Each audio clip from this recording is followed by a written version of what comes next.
Greetings and salutations. My name is Mike Powers. Throughout the development cycle, I was charged with leading the group to the end goal of a well-polished and complete game. As appointed creative director, I had to wear many hats along the way. I dabbled in multiple areas including art concepts, level design, scripting, modeling, sound engineering, playtesting, just to name a few. However, for a better part of the development cycle, my main focus was to create the main play area called the Hub, as well as one of the game modes called Survival. With the Hub, I wanted to keep it open and simple. I wanted the player to feel welcome and invited into what seemed to be a familiar place to them.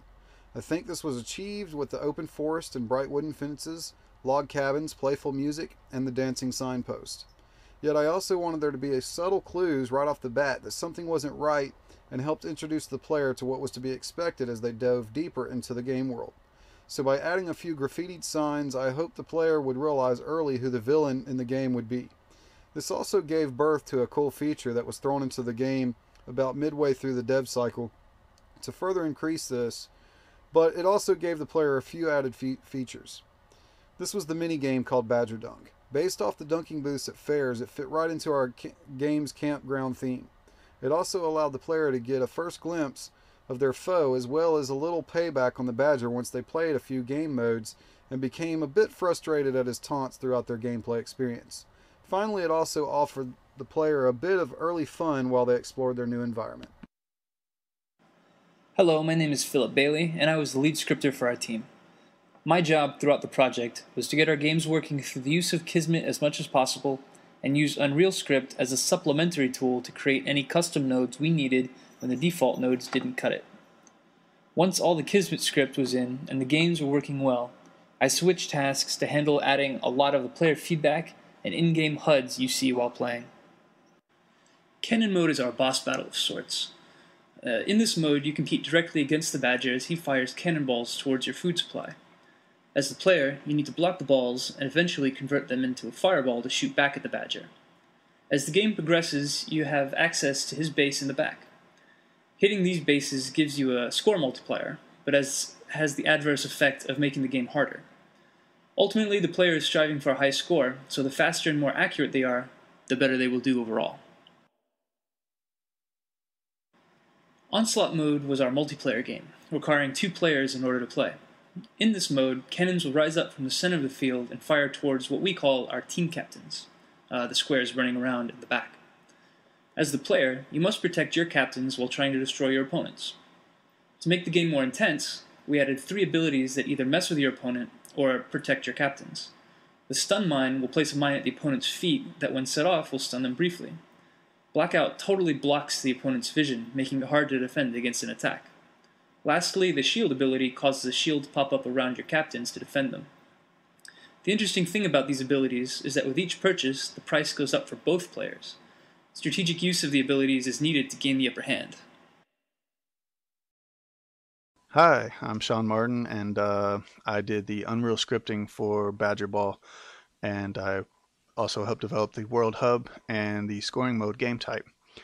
Scoring mode, of course, is the one I did, and the objective of scoring mode is to pick up balls on the side of the playing field, shoot them at the multiplier targets that are worth points. The round is timed, and there are acorns that spawn that give the player more time, and mines that spawn that stun the player and make them waste some time. The game is definitely different than the original idea, but that kind of played out because the original idea was have a bouncing ball that the player could bounce off of a shield, but we had a really hard time controlling the ball, and in scoring mode there was some trouble getting the players to have control over where they were bouncing the ball back because of how limited the range of motion was with our guy and our shield. So we ended up just having the player shoot the ball instead. But that's what I did, and thanks for the time. I also worked heavily on Survival Mode, which is a single-player top-down view level. Initially, Survival Mode trapped the player in a single room, and Badger Balls were to fly around the room everly increasingly by some magical source until the player just could not dodge them anymore. As we playtested and progressed through development, it became clear that the mode was not only not fun for the player, but just did not make sense or keep in theme with the rest of the game. So I set out to create what is now Survival, by adding some multiple rooms and objectives, such as surviving and getting to the next room. This gave the player a goal. With this newfound goal came an even more abundant gaming experience offered to the player. which was choice. We soon added a score, a time clock, and abilities that were also found in other game modes. This helped keep with the theme of the game, but created a player experience that was fun and filled it with more player choice. They could try to kill as many balls as possible with abilities, they could try to escape quicker, or they could even see how long they could last. Creating a game is a very iterative process, so there were a lot of ideas that worked and some that didn't, and some that just needed tweaking. Since the game that we're working on is so unique, it's kind of hard to find tutorials on the Unreal scripting that I had to do, because there's a lot of RTS games, RPG games, third person games, but not a lot of top down ball bouncing games. That was our original idea that we started with. But with that being said, I felt like we completed some solid mechanics and some gameplay. Did a pretty good job with what we had. I believe the biggest success in our game came to be simply due to planning and documenting everything we could think early in the development. By brainstorming, compiling a huge list of possible mechanics, assets, sound effects, scripts, etc. that we would need, it allowed us to gain perspective on what needed to be done and how long it would take to do so. This helped a lot with not only time management, but also allowed us to focus our attention to things that were detrimental to the design of the game and those that were just icing on the cake. One process that ended up working very well for our team was the ability for us to throw away work and ideas that weren't panning out and shift the design of the game quickly based off player feedback. In the case of what we originally called Classic Mode, we went through a total of 4 iterations of the game, rehauling it each time until we finally settled on the Onslaught design. While it really sucks to literally spend weeks on trying to get something to work only to throw it away, the experience gained by going through the process of trying to get it to work really helped us out in the long run.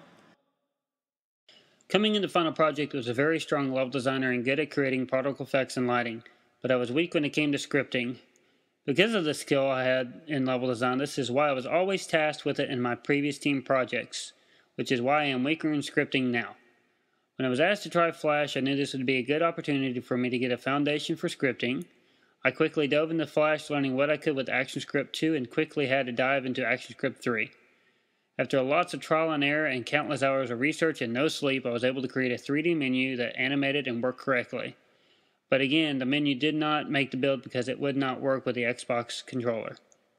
However, I got to learn how to utilize Flash and Scaleform, which will be a useful skill to have in the game design world.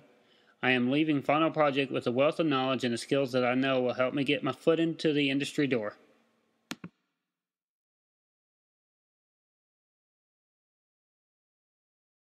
One of the main things is I was asked to do a Flash and Scaleform, which is something we did not do during the whole game design degree. So it's completely trying to learn a new system and get stuff working very quickly. It didn't work out too well. I was able to learn some things, but the big thing that hindered me was the fact that we could not get the Xbox 360 controller to work inside Flash. So this actually prevented me from getting a lot of my work that I did into the game. The only regret I really do have from this is for the fact that I did not get to do a lot of UDK stuff. Pretty much everything was done by the time that we decided for me to switch from doing Scaleform back over to UDK stuff.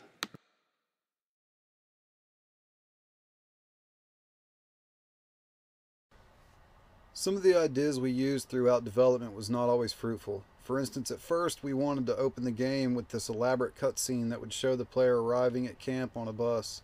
While this seemed to be a great idea at first, we quickly realized that not only would this take several hours of programming, art, and sound to implement to achieve, it would also take away from other areas of development that would be better spent on polishing the game.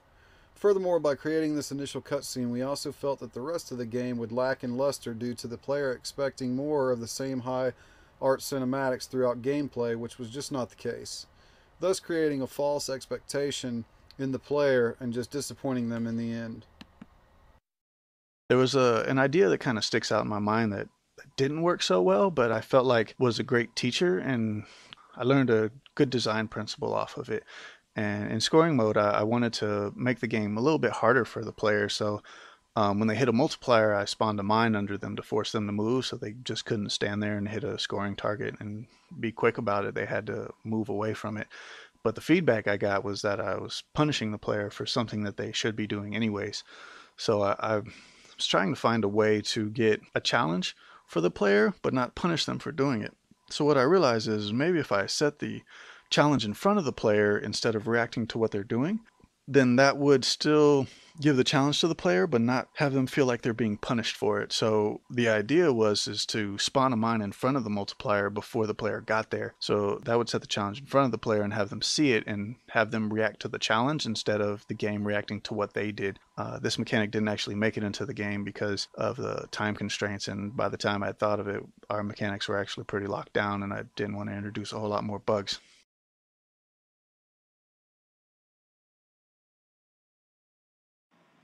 For this project, I really wanted to buckle down and hone my scripting skills. When we first started, my Kismet would sometimes end up looking like a jumble of spaghetti. As the months went on, though, I found that many of the sequences I created could be simplified into more efficient clusters and reused over multiple actions. The best example I have of my discovery is how to properly use object lists to form arrays.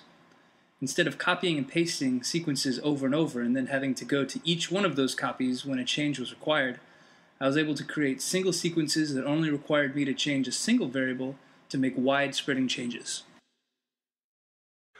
The biggest technique that I felt that helped me during development was the ability to research and find answers on the internet. My schedule is actually pretty busy, and I wasn't able to take advantage of the lab specialist as much as I wanted to, but I searched the internet and did a fairly good job.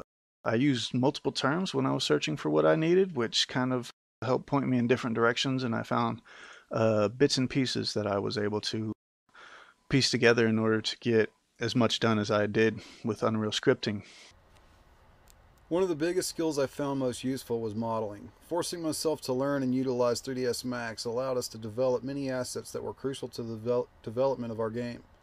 While we did get some help in FP3 for character creation and so forth, getting a jump on our asset creation not only reinforced a valuable skill in myself for future projects, but it also allowed us to create a more aesthetically pleasing environment for the player, as well as allowing us to make the game completely our own creation.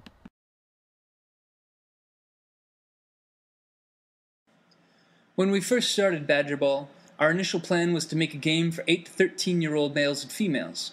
Something kiddie and friendly that parents wouldn't mind getting for their kids, and the kids would want to play over and over again because it was just good fun. We hope to achieve this by placing the player in a camp setting and having them play games designed around classic camp-style games such as dodgeball, kickball, tag, and various others. The games we designed ended up fitting what we wanted pretty closely, but as the project went on, it became clear that our audience was in actuality our teachers and peers, so we quickly had to revamp our original focus on quirky, simple, and easy gameplay and expand it into focused and much harder gameplay. While this isn't necessarily a bad thing, our design philosophies and ways we went about implementing difficulty curves had to radically shift to accommodate the feedback we were receiving. In the end, we feel as though our vision is mainly intact, and even though kids may not be able to easily pick up and play, we still feel as though we have solid gameplay thanks to all the guidance and feedback we received during our weekly playtests.